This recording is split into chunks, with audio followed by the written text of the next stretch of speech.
We want to be united and together. There's a message from Arsene Wenger. And there was a message for the fans, actually, as well, from Alexis Sanchez, who, as you may well know, didn't link up with the squad at the same time as everybody else. He's back. Arsene Wenger said he just simply wasn't ready to play today. And he was out there giving the fans a wave and a cheer. He loved, of course, by Arsenal fans. And Wenger said this week he will stay and he will respect that, despite the fact that he's in the final year of his contract. If a player wants to leave, though, in the modern era, is it worth keeping him and then getting rid of him for free in the summer next year? Why not just take £35 million? He's worth more than that, but with a year left, you take the money, right?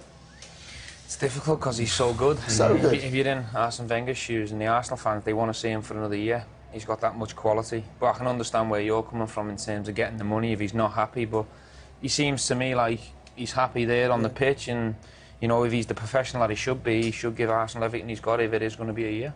What would you do? That's a good sign. He's gone on there, waved to the fans, and he's congratulated the players that have worked hard today. I think you're in a situation where you're just waiting for an unbelievable offer. If a silly offer came in, I think they'd have to take it if it was stupid.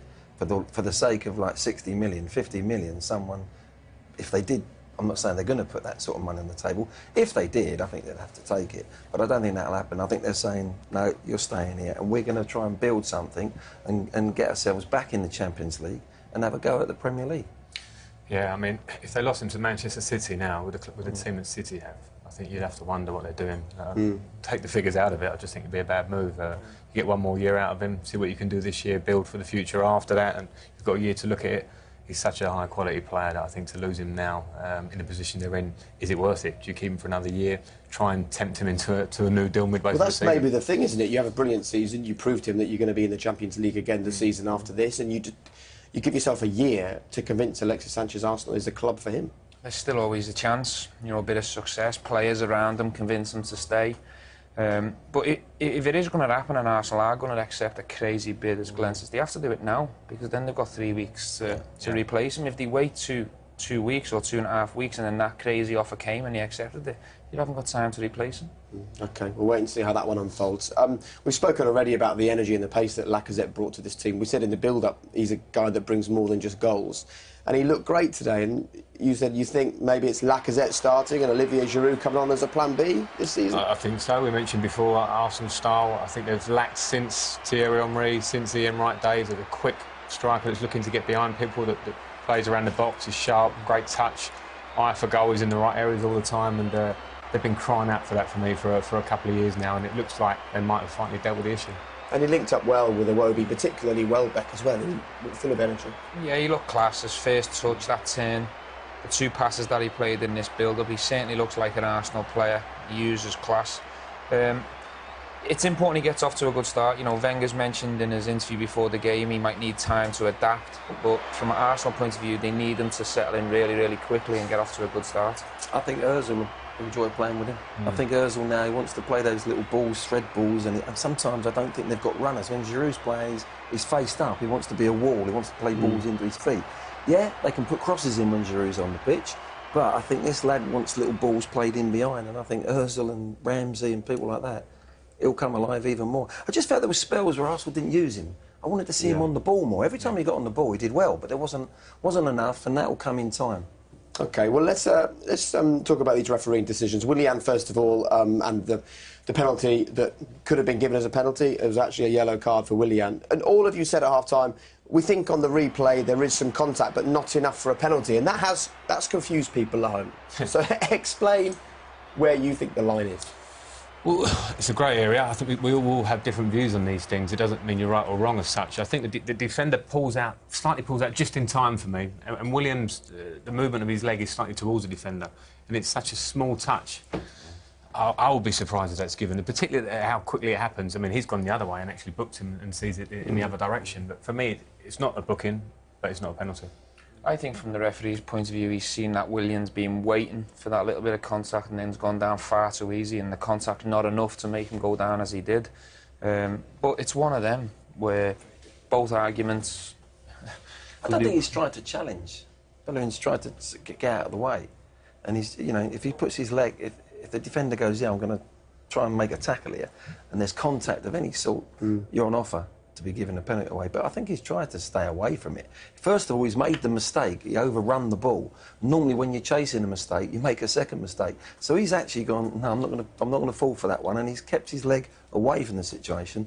That's why I think he thinks there's no contact, certainly no penalty if the referee thinks there's no contact, but there was, and now he's booked him. That's the key that I want to go to the next level. If we're going to do this, which I think is great, simulation, get it knocked out.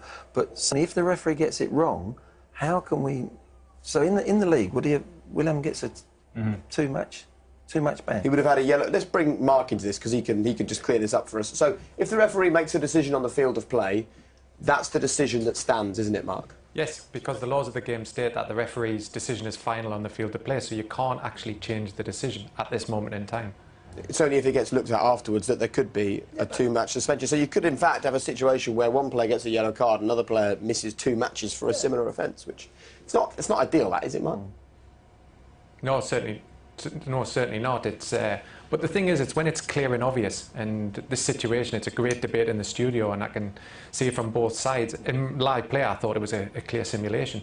But after you're watching many replays, you can actually see a small contact on the knee.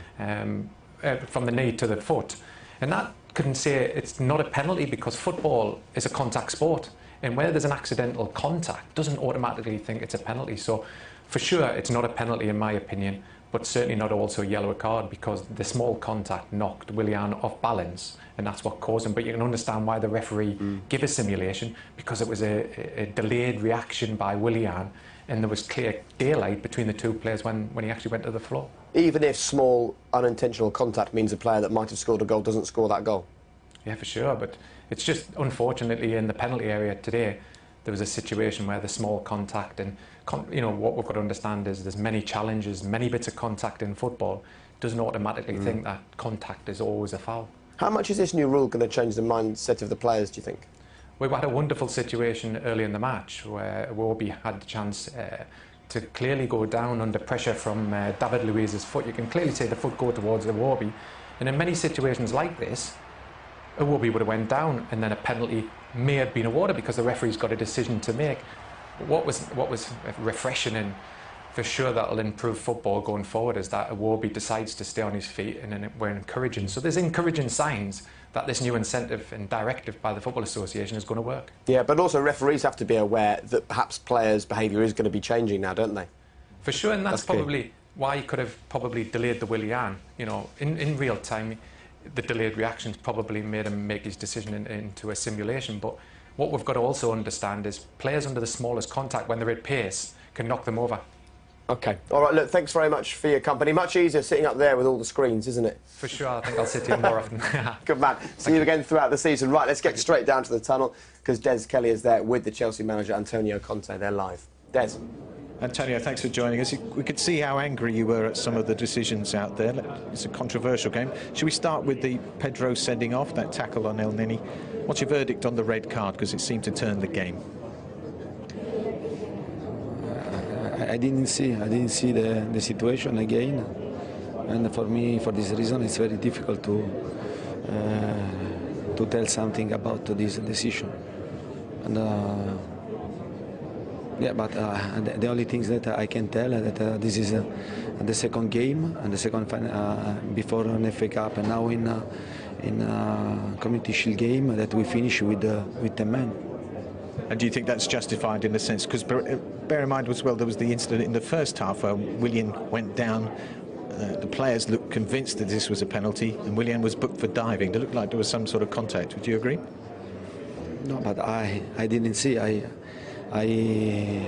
also heard that there was clearly a penalty, and but I didn't see the images, and it's difficult for me now to tell something about this. So what do you take from this at the end? How does this reflect your pre-season plans, and where are you? We are working, and we are trying to do our best, and we had a tough pre-season, and between 6 days we have to start the league, and yeah, now it's important to be focused on the next game and to try to start in the right way the league. We're a little tight for time, so I have to leave it there. Thank you, Antonio. Thank you very much. I totally understand he's just lost a game of football, but the season's not even begun. He looks drained, doesn't he? He doesn't have the bounce he had last season. He hates losing, do you know what I mean? Of So course. I think that's part of it anyway, and there are obviously he wants the reinforcements. It's written all over his face down, and I think he'll probably get them. OK, all right. Thank you very much for your company today. Sadly, we are running off there. I think the highlight, though, has been these two playing together perfectly well, don't you? We've proven that it can be done.